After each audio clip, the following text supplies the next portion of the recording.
অবশেষে আমাদের রাজশাহী বিশ্ববিদ্যালয়ের ভর্তি পরীক্ষার ফলাফলটা প্রকাশ হয়েছে এ ইউনিটের। এখন এই ইউনিটে তুমি যদি একটা আসন সুনিশ্চিত করতে চাও, তাহলে তোমার পজিশনটা কতর মধ্যে থাকলে তুমি একটা আসন সুনিশ্চিত করতে পারবা, কারণ তোমার মনের মধ্যে এই জিনিসটা ঘুরপাক খাচ্ছে। আরেকটি কথা, রাজশাহী বিশ্ববিদ্যালয় প্রত্যেকটা ডিপার্টমেন্টে ভর্তি হতে হলে কিন্তু শর্ত আরো করে দেওয়া হয়েছে, যা তোমার জন্য অত্যন্ত গুরুত্বপূর্ণ। এই বিষয়টা নিয়ে আলোচনা করবো, ঠিক আছে? যা একটু কথাগুলো মনোযোগ সহকারে শোনো।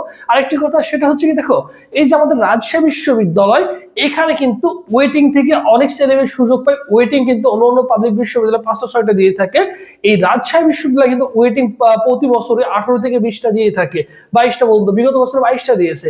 তো সেই ক্ষেত্রে তোমরা কি করবে, অন্তত সাবজেক্ট চয়েস দিয়ে রাখবা। আর একটু খেয়াল খবর রাখতে হবে, নজর রাখতে হবে যে আসলে কবে তোমাকে ডাকা হচ্ছে, কতজন শিক্ষার্থী সুযোগ পাচ্ছে পরের ধাপে, এইভাবে এভাবে 20-22 বার সুযোগ পায়। এইগুলো তোমাকে মাথায় রাখতে হবে খুবই বিচক্ষণের সাথে। আর এই তথ্যগুলো পেতে কি করবা, অবশ্যই ভাইদের ইউটিউব চ্যানেলটি সাবস্ক্রাইব করে রাখবো, কোনো কারণে মিস করিও না, যা তোমার জন্য অত্যন্ত গুরুত্বপূর্ণ। এবং পাশাপাশি এই ভিডিওর কমেন্ট বক্সে দেখবা ভাইদের অফিসিয়াল ফেসবুক পেজের লিঙ্ক দেওয়া থাকবে, সেটাতে ফলো দিয়ে রাখলেই দেখবা যে সকল তথ্যগুলো কিন্তু প্রতিদিনের এভরিডে অনেক তথ্য কিন্তু সেখানে সাবমিট করা হচ্ছে। এখন দেখো, রাজশাহী বিশ্ববিদ্যালয় এ ইউনিট রেজাল্ট বিস্তারিত 2026। এখন তুমি এখানে পরীক্ষায় অংশগ্রহণ করছো।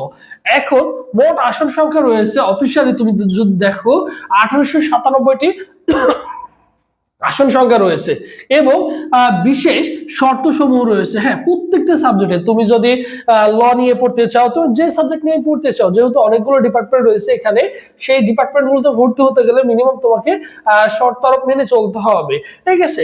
এখন দেখো, শিফট 1 একটা, একটা হচ্ছে শিফট 2, এই দুইটা শিফটে পরীক্ষা হয়েছে রাজশাহী বিশ্ববিদ্যালয়।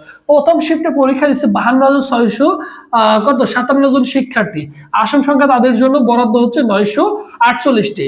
এখন দ্বিতীয় শিফটে পরীক্ষা দিচ্ছে 52,000 কত 73 জন শিক্ষার্থী। এখানেও তাদের জন্য আসন সংখ্যা বরাদ্দ হচ্ছে কত, দেখো, 900 কত 48টি, ঠিক আছে? এই আসনগুলো কিন্তু বরাদ্দ।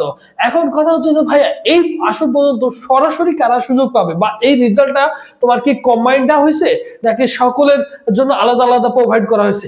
এখন দেখো, রাজশাহী বিশ্ববিদ্যালয়ের রেজাল্টটা, তোমার যে রেজাল্টটা, সেটা কিন্তু তোমার কিন্তু কম্বাইন্ড আকারে রেজাল্ট দেওয়া হয়েছে। তোমাদের হচ্ছে কোন ইউনিটে, দেখো, তোমার বি ইউনিটে কিন্তু তোমার কি করা হয়েছে, কম্বাইন্ড আকারে তুমি কিন্তু রেজাল্টটা পেয়ে গেছো, ঠিক আছে? এখন 1 থেকে 1500 পজিশন, মানে 1 থেকে 1500 প্লাস মাইনাস পজিশন মধ্যে যারা রয়েছে, তারা আশা করা যায় যে এখান থেকে তুমি কিন্তু একটা আসন কি করতে পারবা, অনায়াসে সুনিশ্চিত। আমরা যদি বিগত বছরের পরিসংখ্যান ঘেটে দেখি, তাহলে দেখো, বিগত বছরের মতো এবছরও 1500 প্লাস মাইনাসের মধ্যে যদি তোমার পজিশনটা থাকে, তাহলে তুমি কিন্তু অনায়াসে কি করতে পারবা, সাবজেক্ট পেয়ে যাবে। এর মানে এই নয় যে 1500 পর্যন্ত যাওয়ার পরে আর যাবে না। হ্যাঁ, এবছর কিন্তু এর চেয়ে বেশি যাওয়ার সম্ভাবনা অনেক বেশি রয়েছে।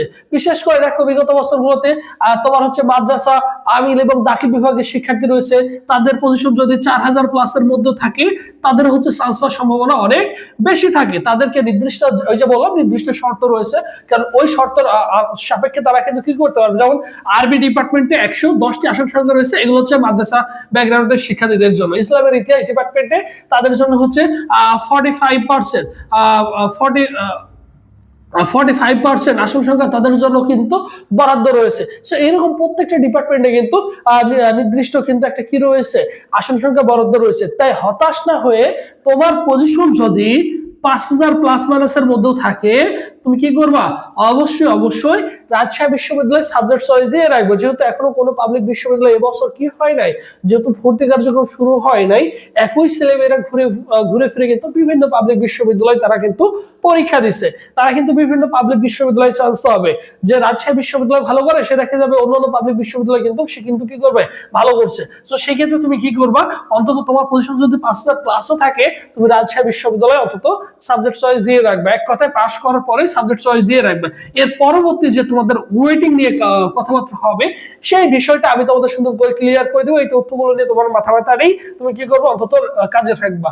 এরপর দেখো, সঙ্গীত এবং নাট্যকলা ডিপার্টমেন্টে যারা পড়তে চাও, তারা 40 পেলে পাস এবং ব্যবহারিক পরীক্ষা দিবা, ঠিক আছে? তোমরা যারা 40 প্লাস পেয়েছো, যদি একটি আসন নিশ্চিত করতে চাও, সঙ্গীত এবং নাট্যকলা ডিপার্টমেন্টে ভর্তি হতে চাও, এখানে কিন্তু অনেক ছেলে মেয়ে হচ্ছে ব্যবহারিক পরীক্ষা দেয় না। তো সেই ক্ষেত্রে তোমার একটা টার্ম কার্ড হিসেবে কাজে লাগাতে পারো যে ব্যবহারিক পরীক্ষাটা তুমি কিন্তু চাইলে অংশগ্রহণ করে সেখানে তোমার একটি কি করতে পারো, আসন সুনিশ্চিত করে নিতে পারো। ঠিক আছে, সো মোটামুটি তুমি একটা ধারণা পেয়ে গেছো। তাহলে কি করবা, সর্বোপরি একটাই কথা যে ভাইয়া অবশ্যই কি করবো, আমার পজিশন যদি 5000 প্লাসও থাকে আমি অন্তত সাবজেক্ট চয়েস দিয়ে রাখবো। আর যাদের নেক্সট টার্গেট হচ্ছে জিএসটি, তোমাদের জন্য স্পেশাল আমাদের একটা অনলাইন এক্সাম ব্যাচ রয়েছে, সেটা চলমান থাকবে তোমাদের ভর্তি পরীক্ষার আগ পর্যন্ত। চাইলে তুমি সেখানে যুক্ত হয়ে সুন্দর করে গুছিয়ে প্রিপারেশনটা নিতে পারো। ভর্তি হওয়ার প্রসেস দেখো 01727675241 এই নম্বরে হোয়াটসঅ্যাপে যোগাযোগ করলে তোমাকে সকলের সাথে গ্রুপে অ্যাড করে দেওয়া হবে। সেটার ফি হচ্ছে অনলি 200 টাকা, অনলাইন এক্সাম ব্যাচের ফি হচ্ছে 200 টাকা। জাস্ট কি করবা, এই নম্বরে হোয়াটসঅ্যাপে যোগাযোগ করলে তোমাকে সকলের সাথে গ্রুপে অ্যাড করে দেওয়া হবে, আর এখান থেকে সবকিছু তথ্য তুমি কিন্তু অনায়াসেই পেয়ে যাবা। সো সবাই ভালো থাকো, সুস্থ থাকো, পরবর্তীতে আবার তোমাদের সাথে দেখা হচ্ছে।